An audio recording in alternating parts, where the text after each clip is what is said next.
ಸಾರು ಅಂದರೆ ಸಾರು, ಬಿಸಿ ಬಿಸಿ ಅನ್ನ, ದೋಸೆ, ಮುದ್ದೆ, ಚಪಾತಿ ಎಲ್ಲದರ ಜೊತೆ ಅದ್ಭುತವಾದ ರುಚಿ ಅಂದರೆ ಈ ಹಿತ್ಕಿದ ಅವರೆಕಾಳು ಸಾರು.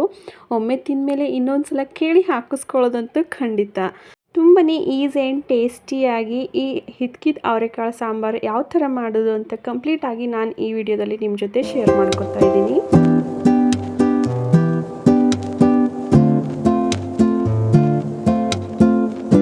ಹಾಯ್ ಆಲ್, ನಮಸ್ಕಾರ ಎಲ್ಲರಿಗೂ and welcome back to Shobhanta Bidar YouTube channel. ಯಾರಾದರೂ ಈ ವಿಡಿಯೋ ಮೂಲಕ ನನ್ನ ಚಾನಲ್ನ ಫಸ್ಟ್ ಟೈಮ್ ನೋಡ್ತಾ ಇದ್ದೆ, ದಯವಿಟ್ಟು ಒಂದ್ಸಲ ಸಬ್ಸ್ಕ್ರೈಬ್ ಮಾಡಿಕೊಂಡು ವಿಡಿಯೋನ ನೋಡ್ಕೊಳ್ಳಿ. ಹಾಗೆ ವಿಡಿಯೋ ಸ್ಕಿಪ್ ಮಾಡದೆ ಕೊನೆಯವರೆಗೂ ನೋಡಿ. ಇಷ್ಟ ಆದರೆ ಲೈಕ್ ಮಾಡೋದನ್ನು ಮರಿಬೇಡಿ. ಮತ್ತು ಪಕ್ಕದಲ್ಲಿರೋ ಬೆಲ್ ಐಕನ್ನು ಒಂದ್ಸಲ ಪ್ರೆಸ್ ಮಾಡಿ, ಬಿಕಾಸ್ ನಾನು ಹಾಕೋ ಪ್ರತಿಯೊಂದು ಹೊಸ ವಿಡಿಯೋ ಫಸ್ಟ್ ನೋಟಿಫಿಕೇಷನ್ ನಿಮಗೆ ಬರುತ್ತೆ. ಇವತ್ತು ನಾನು ತುಂಬಾ ಈಸಿ ಆ್ಯಂಡ್ ಟೇಸ್ಟಿಯಾಗಿ ಹಿತ್ಕಿದ ಅವರೆಕಾಳು ಸಾಂಬಾರು ಯಾವ ಥರ ಮಾಡೋದು ಅಂತ ನಿಮ್ಮ ಜೊತೆ ಶೇರ್ ಮಾಡ್ಕೊತಾ ಇದ್ದೀನಿ. ಮೊದಲಿಗೆ ಇಲ್ಲಿ ಅವರೆಕಾಳನ್ನ ನೀರಿನಲ್ಲಿ ಒಂದು 6ರಿಂದ 7 ಅವರ್ ನೆನೆಸಿಡಬೇಕು.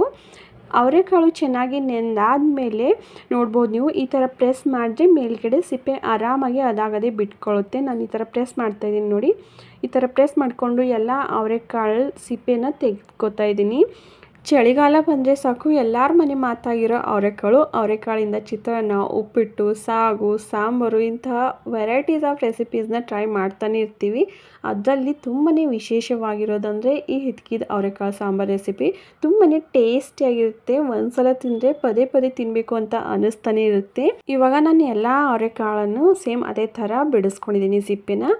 ಇದಕ್ಕಿವಾಗ ಮಸಾಲೆನ ರೆಡಿ ಮಾಡ್ಕೊತಾ ಇದ್ದೀನಿ. ಮಸಾಲೆಗಂತ ಒಂದು ಪ್ಯಾನ್ನ ಇಟ್ಕೊಂಡು ಅದಕ್ಕೆ ಒಂದು 2ರಿಂದ 3 ಸ್ಪೂನ್ ಆಗೋಷ್ಟು ಎಣ್ಣೆನ ಸೇರಿಸ್ಕೊತಾ ಇದ್ದೀನಿ. ಎಣ್ಣೆ ಬಿಸಿ ಆಗ್ತಾ ಇದ್ದಂತೆ ಒಂದು ದೊಡ್ಡ ಸೈಜ್ ಈರುಳ್ಳಿನ ದಪ್ಪ ಕಟ್ ಮಾಡಿಕೊಂಡು ಸೇರಿಸ್ಕೊತಾ ಇದ್ದೀನಿ. ಚಿಕ್ಕ ಸೈಜ್ ಈರುಳ್ಳಿ ಆದರೆ 2 ತೊಗೊಳ್ಳಿ, ದೊಡ್ಡದಾದರೆ 1 ಸಾಕು. ನಿಮ್ಮ ಮನೇಲಿ ಎಷ್ಟು ಜನ ಇರ್ತಾರೆ ಅದನ್ನು ನೋಡಿಕೊಂಡು ಮಾಡ್ಕೊಳ್ಳಿ. ನಾನು ಇದನ್ನು 5 ಜನಕ್ಕೆ ಆಗೋಷ್ಟು ಮಾಡ್ಕೊತಾ ಇದ್ದೀನಿ. ಹಾಗೆ ನಿಮ್ಮ ಖಾರಕ್ಕೆ ಅನುಗುಣವಾಗಿ ಹಸಿಮೆಣ್ಸಿನ್ಕಾಯಿನ ಸೇರಿಸ್ಕೋಬೇಕು. ನಾನಿಲ್ಲಿ 4 ಹಸಿಮೆಣ್ಸಿನ್ಕಾಯಿ ತೊಗೊಂಡಿದ್ದೀನಿ. ಹಾಗೆ ಒಂದು ಸ್ವಲ್ಪ ಅಚ್ಚ ಖಾರದ ಪುಡಿನೂ ಸೇರಿಸ್ಕೊತಾ ಇದ್ದೀನಿ. ಹಾಗೆ ಒಂದು 5ರಿಂದ 6 ಸಿಪ್ಪೆ ಸುಲಿದಿರೋ ಬೆಳ್ಳುಳ್ಳಿ ಮತ್ತು ಒಂದು 2 ಇಂಚ್ ಆಗೋಷ್ಟು ಶುಂಠಿನ ಇದ್ರ ಜೊತೆನೇ ಸೇರಿಸ್ಕೊಂಡು ಒಂದು ಸ್ವಲ್ಪ ಚೆನ್ನಾಗಿ ಫ್ರೈ ಮಾಡ್ಕೊತಾ ಇದ್ದೀನಿ. ಈ ಹಿತ್ಕಿದ ಅವರೆಕಾಳು ಸಾಂಬಾರಿಗೆ ನಾವು ಮಸಾಲೆ ಎಷ್ಟು ಚೆನ್ನಾಗಿ ರೆಡಿ ಮಾಡ್ಕೋತೀವೋ ಅಷ್ಟೊಂದು ಟೇಸ್ಟಿಯಾಗಿ ಬರುತ್ತೆ. ಸೊ ಇಲ್ಲಿ ನೀವು ಗಡಿಬಿಡಿ ಮಾಡೋದು ಬೇಡ. ಇದಕ್ಕೆ ನಾವು ಎಷ್ಟು ಟೈಮ್ ಕೊಡ್ತೀವೋ ಅಷ್ಟೊಂದು ಪರ್ಫೆಕ್ಟ್ ಆ್ಯಂಡ್ ಟೇಸ್ಟಿಯಾಗಿ ಬರುತ್ತೆ. ಸೊ ಮಸಾಲೆನ ಪರ್ಫೆಕ್ಟಾಗಿ ರೆಡಿ ಮಾಡ್ಕೋತಾ ಇದ್ದೀನಿ ನಾನಿಲ್ಲಿ. ಇದೆಲ್ಲ ಒಂದು ಸ್ವಲ್ಪ ಫ್ರೈ ಆಗ್ತಾ ಇದ್ದಂತೆ ಒಂದು 3ರಿಂದ 4 ಸ್ಪೂನ್ ಆಗೋಷ್ಟು ಅವರೆಕಾಳನ್ನು ಇದಕ್ಕೆ ಸೇರಿಸ್ಕೊಂಡು ಫ್ರೈ ಮಾಡ್ಕೋಬೇಕಾಗುತ್ತೆ. ಇದೆಲ್ಲ ಒಂದು 2ರಿಂದ 3 ನಿಮಿಷ ಫ್ರೈ ಆಗ್ತಾ ಇದ್ದಂತೆ ಇದಕ್ಕೇ 1 ಕಪ್ ಆಗೋಷ್ಟು ಹಸಿ ತೆಂಗಿನಕಾಯಿನ ಸಣ್ಣದಾಗಿ ಕಟ್ ಮಾಡಿಕೊಂಡು ಸೇರಿಸ್ಕೊತಾ ಇದ್ದೀನಿ. ತೆಂಗಿನಕಾಯಿ ಜಾಸ್ತಿ ಫ್ರೈ ಮಾಡ್ಕೊಳ್ಳೋದೇನೋ ಅವಶ್ಯಕತೆ ಇಲ್ಲ. ಸೊ ಅದಕ್ಕೋಸ್ಕರ ತೆಂಗಿನಕಾಯಿನ ಕೊನೆಯಲ್ಲಿ ಹಾಕ್ಕೊಂಡು ಮತ್ತೆ ಎಲ್ಲನೂ ಒಂದು 2ರಿಂದ 3 ನಿಮಿಷ ಚೆನ್ನಾಗಿ ಫ್ರೈ ಮಾಡ್ಕೊತಾ ಇದ್ದೀನಿ. ನೆಕ್ಸ್ಟ್ ಇವಾಗ ಒಂದು ಮೀಡಿಯಮ್ ಸೈಜ್ ಟೊಮೆಟೊನ ದಪ್ಪಾಗಿ ಕಟ್ ಮಾಡಿಕೊಂಡು ಇದೇ ಪ್ಯಾನ್ಗೆ ಸೇರಿಸ್ಕೊಂಡು ಮತ್ತೆ ಒಂದು 2ರಿಂದ 3 ನಿಮಿಷ ಈ ಮಸಾಲೆನೆಲ್ಲ ಚೆನ್ನಾಗಿ ಫ್ರೈ ಮಾಡ್ಕೊತಾ ಇದ್ದೀನಿ. ಇದೆಲ್ಲ ಚೆನ್ನಾಗಿ ಫ್ರೈ ಆಗ್ತಾ ಇದ್ದಂತೆ ಇದಕ್ಕೆ ಒಂದು 2ರಿಂದ 3 ಸ್ಪೂನ್ ಆಗೋಷ್ಟು ಸಾಂಬಾರು ಪುಡಿ ಮತ್ತು ನಿಮ್ಮ ಟೇಸ್ಟ್ಗೆ ಅನುಗುಣವಾಗಿ ಅಚ್ಚ ಖಾರದ ಪುಡಿ, ಹಾಗೆ ಒಂದು ಸ್ವಲ್ಪ ಅರಿಶಿನ, 1 ಸ್ಪೂನ್ ಆಗೋಷ್ಟು ಗರಂ ಮಸಾಲೆನ ಸೇರಿಸ್ಕೊಂಡು ಮಸಾಲೆನೆಲ್ಲ ಎಣ್ಣೆಗೆ ಚೆನ್ನಾಗಿ ಫ್ರೈ ಮಾಡ್ಕೊತಾ ಇದ್ದೀನಿ. ಈ ಮಸಾಲೆ ಹಾಗೆ ಖಾರ ಎಲ್ಲ ನಿಮ್ಮ ಟೇಸ್ಟ್ಗೆ ಅನುಗುಣವಾಗಿ ಹೆಚ್ಚು ಕಡಿಮೆ ಮಾಡ್ಕೋಬೋದು. ಇವಾಗೆಲ್ಲನೂ ಒಂದು ಸಲ ಮಿಕ್ಸ್ ಮಾಡಿಕೊಂಡು ಗ್ಯಾಸ್ನ ಆಫ್ ಮಾಡಿಕೊಂಡು ಕಂಪ್ಲೀಟಾಗಿ ತಣ್ಣಗಾದ್ಮೇಲೆ ಒಂದು ಮಿಕ್ಸಿ ಜಾರ್ಗೆ ಹಾಕ್ಕೊಂಡು ಹಾಗೆ ಇದ್ರ ಜೊತೆನೇ ಒಂದು ಅರ್ಧ ಕಪ್ ಆಗೋಷ್ಟು ನೀರನ್ನ ಸೇರಿಸ್ಕೊಂಡು ನುಣ್ಣಗೆ ಪೇಸ್ಟ್ ಥರ ನಾನಿಲ್ಲಿ ರುಬ್ಕೋತಾ ಇದ್ದೀನಿ. ಈ ಮಸಾಲೆ ತರಿಯಾಗಿ ರುಬ್ಕೋಬಾರ್ದು. ನಾವು ಎಷ್ಟು ನುಣ್ಣಗೆ ರುಬ್ಕೋತೀವೋ ನಮ್ಮ ಸಾಂಬಾರು ಅಷ್ಟೇ ಟೇಸ್ಟಿಯಾಗಿ ಬರುತ್ತೆ. ಹಾಗೆ ಕುಕ್ಕಿಂಗು, ಹೋಮ್ ಡೆಕೋರು ಅಥವಾ ಟ್ರಾವೆಲಿಂಗ್ಸಲ್ಲಿ ಇಂಟ್ರೆಸ್ಟ್ ಇದ್ದವರು ಮಿಸ್ ಮಾಡ್ತೀನಿ ನನ್ನ ಚಾನಲ್ನ ಸಬ್ಸ್ಕ್ರೈಬ್ ಮಾಡ್ಕೊಳ್ಳಿ. ಯಾಕಂದರೆ ನಾನು ವೀಡಿಯೋಗಳನ್ನ ಮಾಡೋದು ಈ ಟಾಪಿಕ್ಸ್ಗಳನ್ನ ಇಟ್ಕೊಂಡು. ಇವಾಗ ನಾನು ಒಗ್ಗರಣೆಗೆ ರೆಡಿ ಮಾಡ್ಕೊತೀನಿ. ಒಗ್ಗರಣೆಗಂತ ಕುಕ್ಕರ್ನ ಇಟ್ಕೊಂಡು ಕುಕ್ಕರಲ್ಲಿ ಒಂದು 2ರಿಂದ 3 ಸ್ಪೂನ್ ಆಗೋಷ್ಟು ಎಣ್ಣೆನ ಸೇರಿಸ್ಕೊಂಡು ಒಂದು ಈರುಳ್ಳಿ ಮತ್ತು ಒಂದು ಸ್ವಲ್ಪ ಕರಿಬೇವನ್ನ ಹಾಕ್ಕೊಂಡು ಚೆನ್ನಾಗಿ ಫ್ರೈ ಮಾಡ್ಕೊತಾ ಇದ್ದೀನಿ. ಅಂದರೆ ಕಲರ್ ಚೇಂಜ್ ಆಗೋವರೆಗೂ ಫ್ರೈ ಮಾಡ್ಕೊತಾ ಇದ್ದೀನಿ. ನಾನು ಹಿತ್ಕಿದ ಅವರೆಕಾಳು ಸಾಂಬಾರು ಬೇಗ ಆಗಬೇಕು ಅಂತ ಕುಕ್ಕರಲ್ಲಿ ಮಾಡ್ಕೊತಾ ಇರೋದು. ಕುಕ್ಕರಲ್ಲಿ ಮಾಡಿಕೊಂಡ್ರೆ ತುಂಬಾ ಕ್ವಿಕ್ಕಾಗಿ ಆಗೋಗ್ಬಿಡುತ್ತೆ. ಸೊ ಈರುಳ್ಳಿ ಒಂದು ಸ್ವಲ್ಪ ಚೆನ್ನಾಗಿ ಫ್ರೈ ಆಗ್ತಾ ಇದ್ದಂತೆ ಹಿತ್ಕಿದ ಅವರೆಕಾಳನ್ನ ಇದಕ್ಕೆ ಸೇರಿಸ್ಕೊಂಡು ಹಾಗೆ ದಪ್ಪ ಕಟ್ ಮಾಡ್ಕೊಂಡಿರೋ ಒಂದು ಕ್ಯಾರೆಟು ಮತ್ತು ಒಂದು ಪೊಟ್ಯಾಟೊನ ಇದಕ್ಕೆ ಸೇರಿಸ್ಕೊಂಡು ಎಲ್ಲನೂ ಒಂದು ಸಲ ನೀಟಾಗಿ ಮಿಕ್ಸ್ ಮಾಡ್ಕೊತಾ ಇದ್ದೀನಿ. ಇಲ್ಲಿ ತರಕಾರಿನ ನಿಮ್ಗೆ ಯಾವ್ದು ಇಷ್ಟ ಆಗುತ್ತೋ ಅದನ್ನು ಸೇರಿಸ್ಕೋಬೋದು. ಬದನೆಕಾಯಿ ಈ ಥರ ಯಾವ್ದು ಬೇಕಾದ್ರೂ ಸೇರಿಸ್ಕೋಬೋದು. ಹಾಗೆ ನಾವು ರುಬ್ಬಿಟ್ಕೊಂಡಿದ್ವಲ್ಲ ಆ ಮಸಾಲೆನೂ ಇದಕ್ಕೆ ಸೇರಿಸ್ಕೊಂಡು ಎಲ್ಲನೂ ಒಂದ್ಸಲ ನೀಟಾಗಿ ಎಣ್ಣೆಲೆ ಫ್ರೈ ಮಾಡ್ಕೊತಾ ಇದ್ದೀನಿ. ನಾವು ಆವಾಗಲೇ ಮಸಾಲೆನೆಲ್ಲ ಎಣ್ಣೆಲೆ ಫ್ರೈ ಮಾಡ್ಕೊಂಡಿದ್ವಿ. ಸೊ ಇವಾಗೇನು ಜಾಸ್ತಿ ಫ್ರೈ ಮಾಡ್ಕೊಳ್ಳೋ ಅವಶ್ಯಕತೆ ಇಲ್ಲ.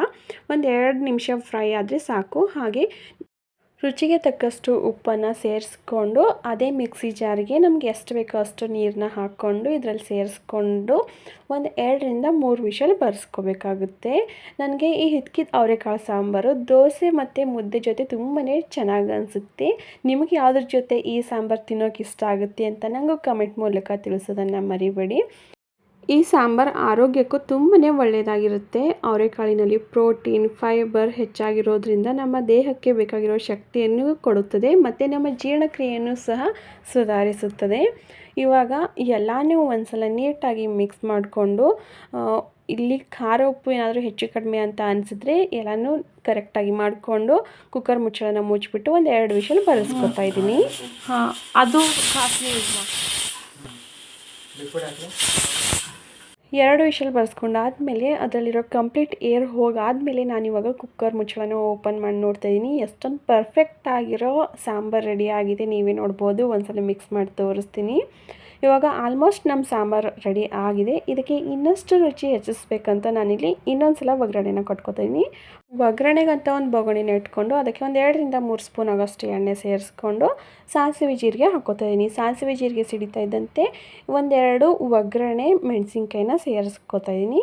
ಇದು ಒಂದು ಸ್ವಲ್ಪ ಫ್ರೈ ಆಗ್ತಾ ಇದ್ದಂತೆ ಆವಾಗಲೇ ಬೇಯಿಸಿಟ್ಕೊಂಡಿರೋ ಸಾಂಬಾರನ್ನ ಒಂದು ಸ್ವಲ್ಪ ಸೇರಿಸ್ಕೊಂಡು ತಟ್ಟೆ ಮುಚ್ಚಿಬಿಟ್ಟು ಮೇಲೆ ಮತ್ತೆ ಒಂದು 2-3 ಸೆಕೆಂಡ್ ಬಿಟ್ಬಿಟ್ಟು ಓಪನ್ ಮಾಡಿಬಿಟ್ಟು ಮಿಕ್ಕಿರೋ ಸಾಂಬಾರನ್ನ ಸೇರಿಸ್ಕೋತಾ ಇದ್ದೀನಿ. ಈ ಥರ ಮಾಡೋದ್ರಿಂದ ತುಂಬಾ ಟೇಸ್ಟಿಯಾಗಿ ಬರುತ್ತೆ ನಮ್ಮ ಸಾಂಬಾರು. ಅಂದರೆ ನಮ್ಮ ಥರ ಅಂತಾರೆ ಒಂಥರ ಖಡಕ್ ಆಗಿರೋ ಸಾಂಬಾರು ಅಂತ. ಖಡಕ್ ಸಾಂಬಾರು ರೆಡಿ ಆಗುತ್ತೆ. ಇವಾಗ ಎಲ್ಲನೂ ಒಂದ್ಸಲ ನೀಟಾಗಿ ಮಿಕ್ಸ್ ಮಾಡಿಕೊಂಡು ಮತ್ತೆ ಒಂದು 2ರಿಂದ 3 ನಿಮಿಷ ಒಗ್ಗರಣೆ ಜೊತೆ ಬೇಯೋಕೆ ಬಿಡ್ತಾಯಿದ್ದೀನಿ. ಒಂದು 2 ನಿಮಿಷ ಆದಮೇಲೆ ಸಣ್ಣದಾಗಿ ಕಟ್ ಮಾಡ್ಕೊಂಡಿರೋ ಕೊತ್ತಂಬರಿ ಸೊಪ್ಪನ್ನು ಸೇರಿಸ್ಕೊಂಡ್ರೆ ಮುಗ್ದೋಯ್ತು. ಟೇಸ್ಟಿ ಆ್ಯಂಡ್ ಹೆಲ್ದಿಯಾಗಿರೋ ಹಿತ್ಕಿದ ಅವರೆಕಾಳು ಸಾಂಬಾರು ರೆಡಿ ಆಗೇ ಹೋಗುತ್ತೆ. ನಾನು ಇದ್ರ ಜೊತೆ ಬೆಳಗ್ಗೆ ದೋಸೆನ ಮಾಡ್ಕೊಂಡಿದ್ದೆ, ಹಾಗೆ ಮಧ್ಯಾಹ್ನಕ್ಕೆ ಮುದ್ದೆ ಮಾಡ್ಕೊಂಡಿದ್ದೆ. ತುಂಬಾ ಟೇಸ್ಟಿಯಾಗಿತ್ತು. ಅವರೆಕಾಳು ಸೀಸನ್ ಮುಗಿಯೋದ್ರ ಒಳಗಡೆ ನೀವು ಮಿಸ್ ಮಾಡಿದೆ ಒಂದ್ಸಲ ಟ್ರೈ ಮಾಡಿ ನೋಡಿ. ಒಂದ್ಸಲ ಮಿಸ್ ಮಾಡಿಕೊಂಡ್ರೆ ನೆಕ್ಸ್ಟ್ ಇಯರ್ ಅವರೆಕಾಳು ಸೀಸನ್ ಬರೋವರೆಗೂ ಕಾಯಬೇಕಾಗುತ್ತೆ. ಮತ್ತು ಈ ಹಿದ್ಕಿದ ಅವರೆಕಾಳು ಸಾಂಬಾರು ರೆಸಿಪಿ ಸ್ಕಿಪ್ ಮಾಡದೆ ಕೊನೆಯವರೆಗೂ ನೋಡಿದರೆ ವಿಡಿಯೋ ಇಷ್ಟ ಆದರೆ ದಯವಿಟ್ಟು ಒಂದು ಲೈಕ್ ಮಾಡೋದನ್ನು ಮರಿಬೇಡಿ. ಹಾಗೆ ಮುಂದೆನೂ ಸಹ ಇದೇ ಥರ ಹೊಸ ವಿಡಿಯೋಗಳಿಗೋಸ್ಕರ ದಯವಿಟ್ಟು ನನ್ನ ಚಾನಲ್ನ ಸಬ್ಸ್ಕ್ರೈಬ್ ಮಾಡ್ಕೊಳ್ಳಿ. ನಾನು ಸಿಗ್ತೀನಿ ಮುಂದೆ ಇದೇ ಥರ ಹೊಸ ವಿಡಿಯೋಗಳೊಂದಿಗೆ. ಅಲ್ಲಿವರೆಗೂ bye, take care. Thank you for watching my channel.